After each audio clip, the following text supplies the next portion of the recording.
Bonjour, c'est moi, Super Patron. Aujourd'hui, je vais vous présenter les sources du droit. En France, les trois pouvoirs politiques sont séparés. Nous avons le pouvoir législatif, c'est-à-dire le Parlement, composé de l'Assemblée nationale et du Sénat, le pouvoir exécutif, c'est-à-dire le président de la République et le gouvernement, et enfin le pouvoir judiciaire, c'est-à-dire les tribunaux. Cette séparation des pouvoirs garantit la démocratie. Chacun des pouvoirs élabore des règles de droit et ces règles sont hiérarchisées les unes par rapport aux autres. Il existe des sources de droit nationales et des sources de droit internationales. Commençons par voir les sources nationales. Tout d'abord, celle du pouvoir législatif. Commençons par la Constitution. C'est un ensemble de textes qui définit les différentes institutions composant l'État et qui organisent leurs relations. Elle présente aussi les droits fondamentaux des citoyens. C'est la loi fondamentale de l'État. Elle est adoptée par le Parlement, réuni en congrès. La Constitution actuelle en France est celle de 1958. Elle a instauré la Ve République. Autre source de droit, la loi. C'est une règle écrite, générale et permanente qui est votée par le Parlement. Exemple de loi, la loi Badinter qui a aboli la peine de mort en France en 1981. Intéressons-nous maintenant aux sources du pouvoir exécutif. Il s'agit des règlements, c'est-à-dire les ordonnances, les décrets, les arrêtés, qui sont des textes de portée générale adoptés par le président de la République et le gouvernement. Attention, les maires et les préfets peuvent aussi adopter des arrêtés. Exemple, un arrêté municipal d'interdiction de stationnement dans une ville. Les sources du droit du pouvoir judiciaire est appelée la jurisprudence. Il s'agit de l'ensemble des décisions de justice. Chaque jour, les tribunaux doivent régler des litiges.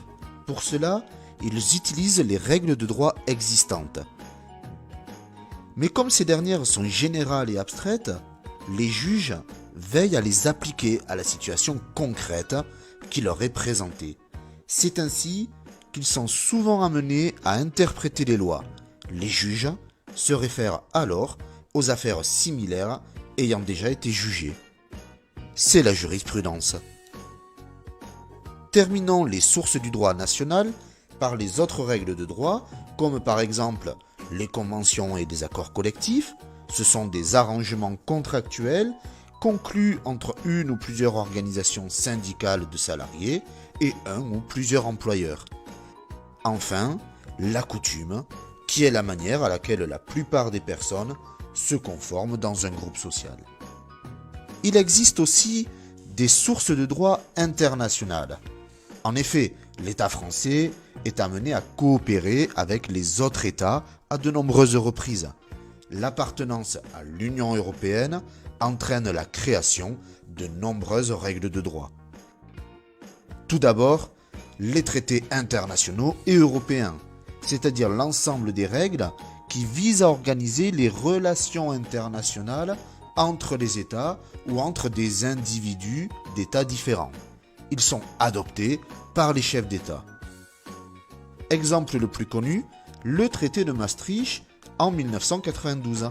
C'est ce traité qui a créé l'euro comme monnaie unique entre certains pays européens. Enfin, il existe aussi le droit dérivé européen, composé de directives et de règlements européens, qui sont des règles adoptées en application des traités européens.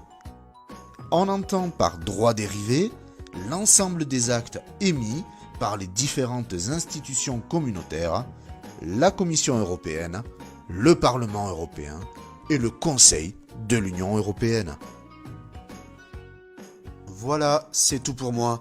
Je vous remercie de m'avoir écouté et je vous dis à une prochaine fois. Au revoir.